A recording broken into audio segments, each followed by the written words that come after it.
Welcome back, warrior. We are reading the Book of Mormon, another testament of Jesus Christ.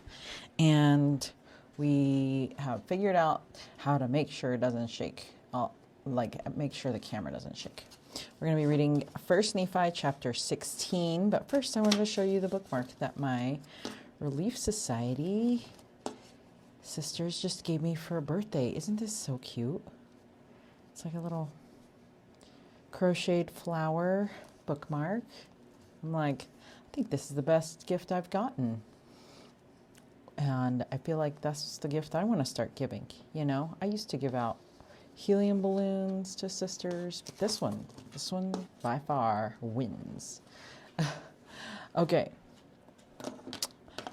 Although I did get hot cocoa before, and that one also is a winner.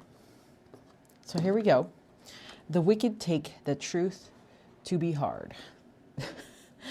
Isn't that the truth? So true. Okay, we're going to go a little closer so you can see. Okay, Ishmael, it says, Lehi's sons marry the daughters of Ishmael. The Liahona guides their course in the wilderness.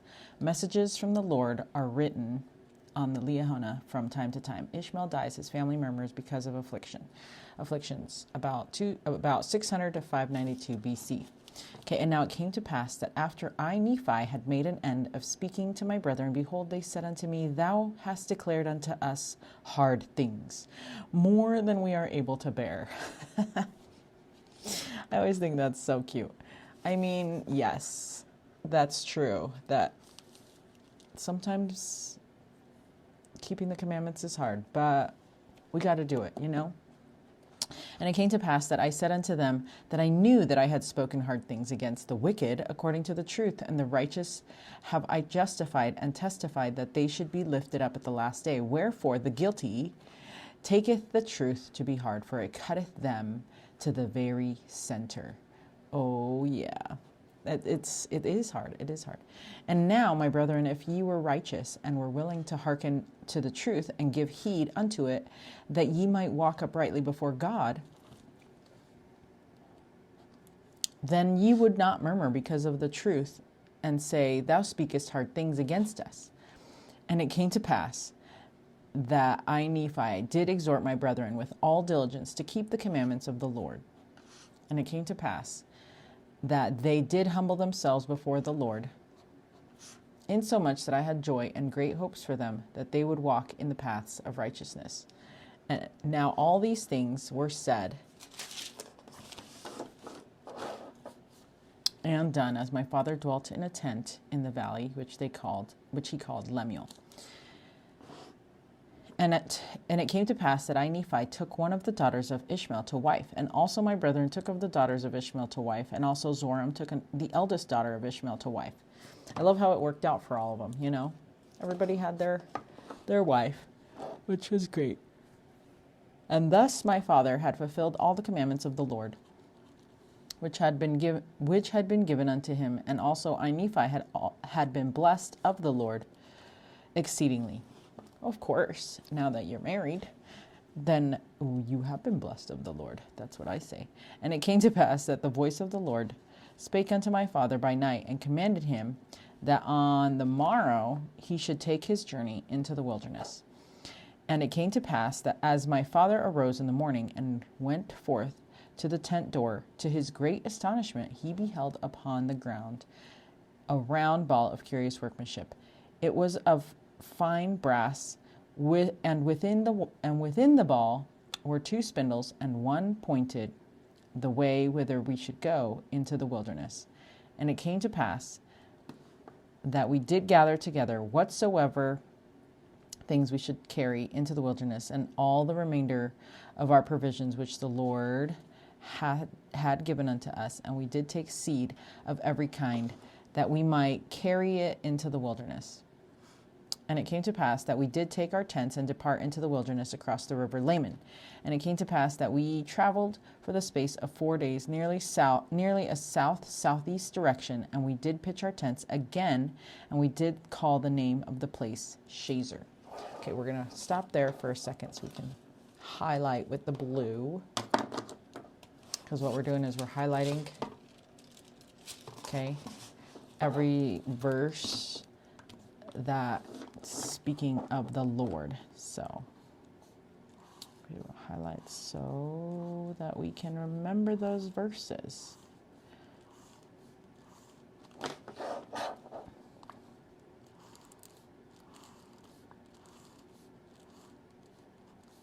And I'm so glad that we found a way to not make things shake for you. Yay. Okay. Because that was super annoying, huh?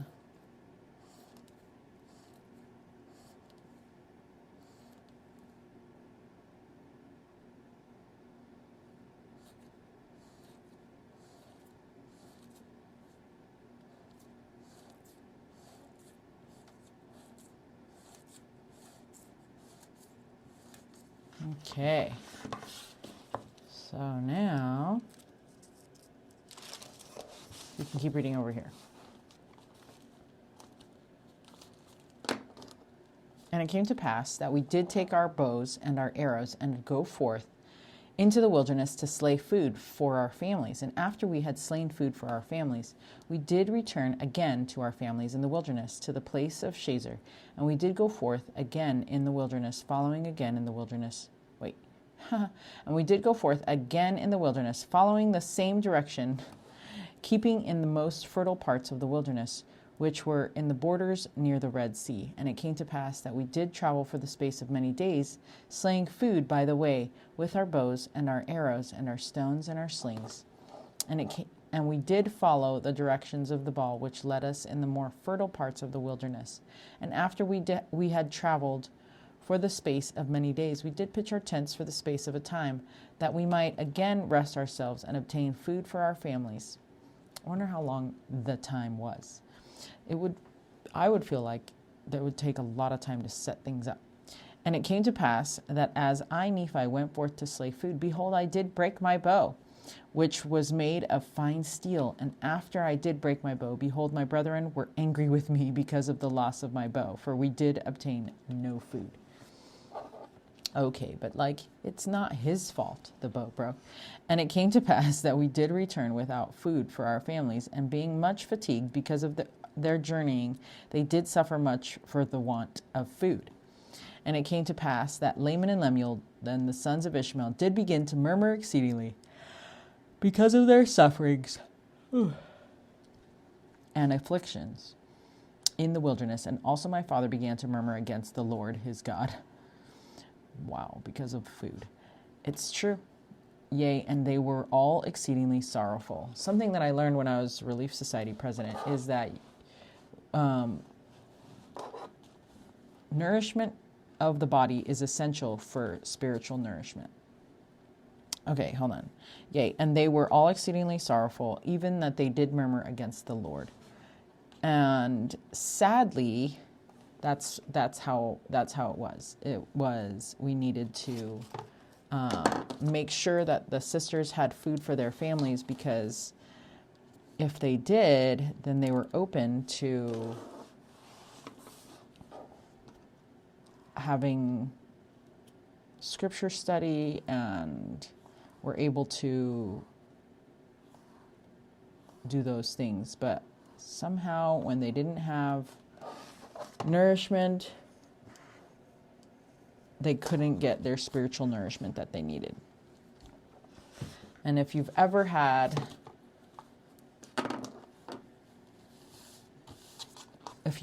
no food like that, where you kind of struggle to get food, it is really hard to be able to try and focus on scriptures and prayer. And I don't know why. It's just connected that way. That's why I feel like teenagers love, you can get the teenagers' attention when you bring food to class, They will listen. Okay, it seems like they're always hungry. Now it came to pass that I, Nephi, having been afflicted with my brethren because of the loss of my bow, and their bows having lost their springs, it began to be exceedingly difficult, yea, insomuch that we could obtain no food. Now I'm not saying that it's impossible. Obviously, Nephi couldn't obtain food either, but they were getting hangry. They were getting hangry with them. But you can control your meanness. You don't have to be mean about it when you have no food. That's the thing. And it came to pass that I, Nephi, did speak much unto my brethren, because they had hardened their hearts again, even unto the complaining against the Lord their God. And it came to pass that I, Nephi, did make out of wood a bow, and out of a straight stick an arrow. Wherefore I did arm myself with a bow and an arrow, with a sling and with stones. And I said unto my father, whither shall I go to obtain food? I love that Nephi was very proactive. Like, the brothers, they just wanted to complain. But Nephi, he's like, well, I can just make another one, Love it. We can learn a lot from Nephi. And it came to pass that he did inquire of the Lord, for they had humbled themselves because of my words, for I did say many things unto them in the energy of my soul.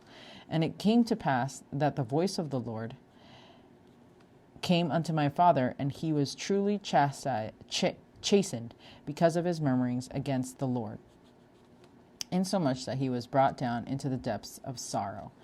And it came to pass that the voice of the Lord said unto him, look upon the ball, and behold the things which are written.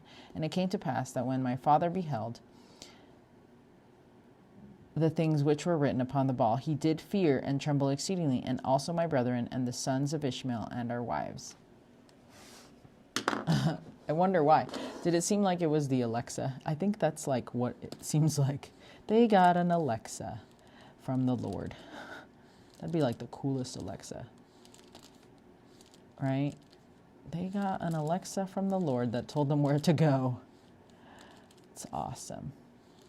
Ours tells us the weather and stuff, but it's not an Alexa from the Lord. An Alexa from the Lord would be the best. And I feel like we could liken the Holy Ghost to the Alexa from the Lord. Okay. So here we go. We're going to go right here. And it came to pass that I, Nephi, beheld the pointers which were in the ball, that they did work according to the faith and diligence and heed which we did give unto them. And there was also written upon them a new writing, which was plain to be read, which did give us understanding concerning the ways of the Lord. And it was written and changed from time to time, according to the faith and diligence which we gave unto it. And thus we see that by small means the Lord can bring about great things. And it came to pass that I, Nephi, did go forth up into the top of the mountain, according to the directions which were given upon the ball. And it came to pass that I did slay wild beasts, insomuch that I did obtain food for our families. Yay, everybody is so excited. And it came to pass that I did return to our tents, bearing the beast which I had slain. And now when they beheld that I had obtained food, how great was their joy, right? And it came to pass that they did humble themselves,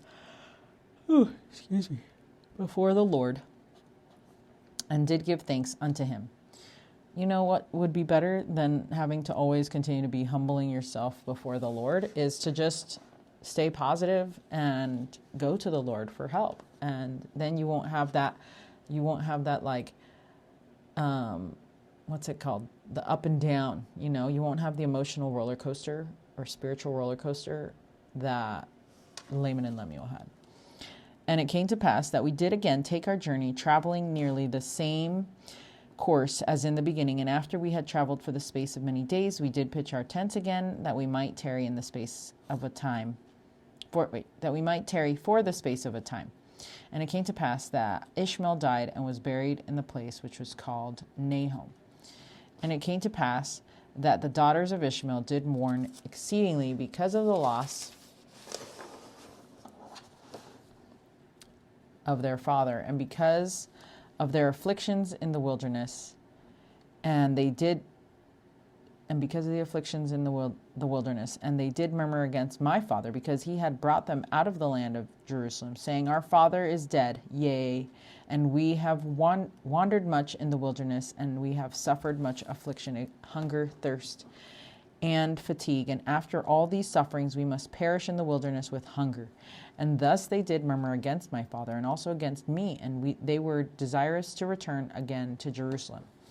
And Laman said unto Lemuel, and also unto the sons of Ishmael, Behold, let us slay our father, and also our brother Nephi, who has taken it upon him to be our ruler, and our teacher, who are his elder brethren. Okay, so why would they decide to slay people versus just moving, right? That is, like, if you don't want to travel with them anymore, just leave. Like, you don't have to slay people, right? That's definitely a tactic of the adversary. So let's see. They were murmuring. Where is it? Murmur. I think I missed a couple of the murmurs back there. Okay.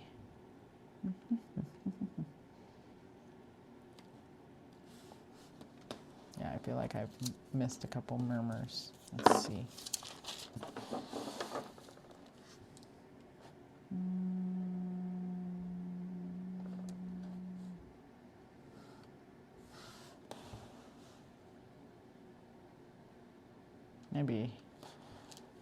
Maybe I missed it and I already highlighted stuff.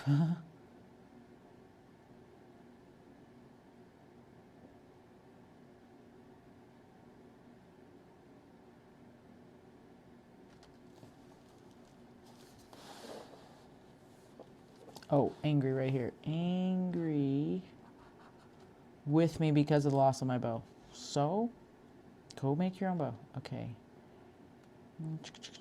Yeah, I should have done murmur because I think I missed it in a couple of these. Whoops. That's okay. See, there's a murmur right there. Maybe I'll just highlight like that. All right. That's all right.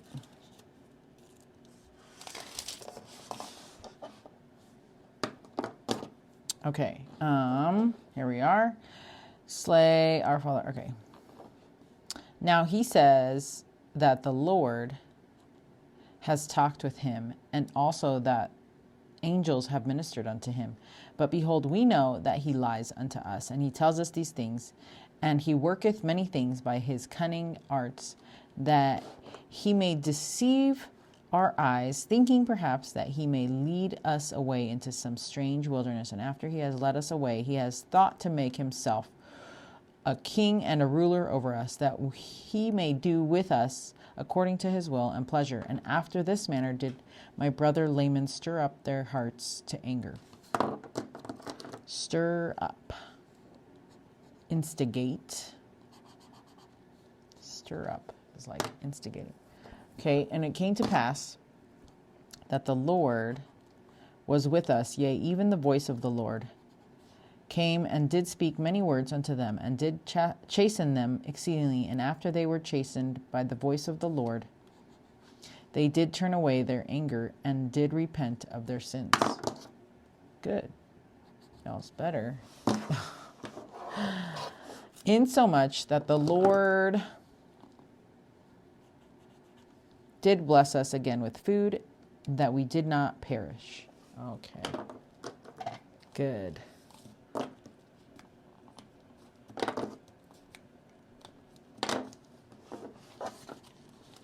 Okay, so we are going to, but really,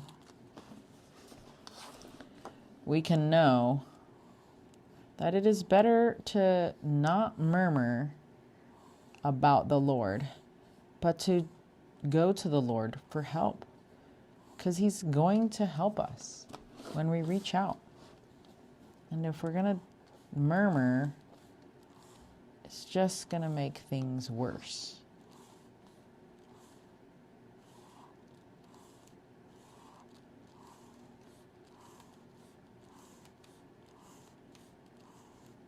Oh, whoops. No, that's fine. This is not the right stuff. Okay. Now we are going to work on our page titles. Okay. So, let's see. Page 34 says what? 34 says Lehi receives the Liahona. Okay. Let's write that down. Lehi. Okay, hold on. How do I 34?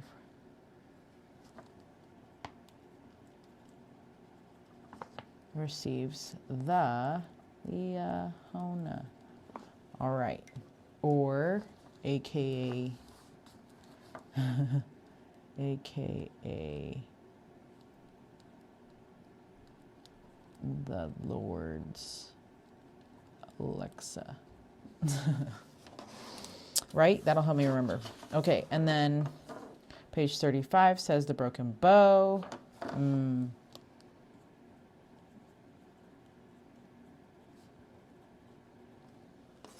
But like, how come nobody else could make a bow? You know, why is Nephi the only talented one enough to make a bow? Oh, you know what? We forgot to highlight these blue.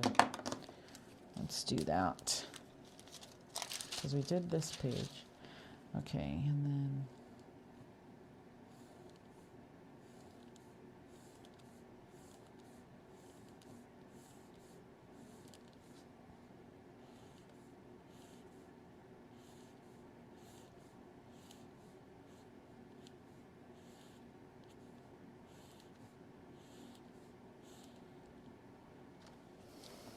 Okay. The broken bow. Should put, and the lazy brothers. At least he was doing something about it, right? Okay, verse 30, or page 36. Travel eastward. Okay. Travel eastward. Okay. All right. Well, that is it. Let's see our progress to motivate us for next time. Oh, it's gorgeous. Okay. Until 1 Nephi chapter 17. Stay strong, warrior.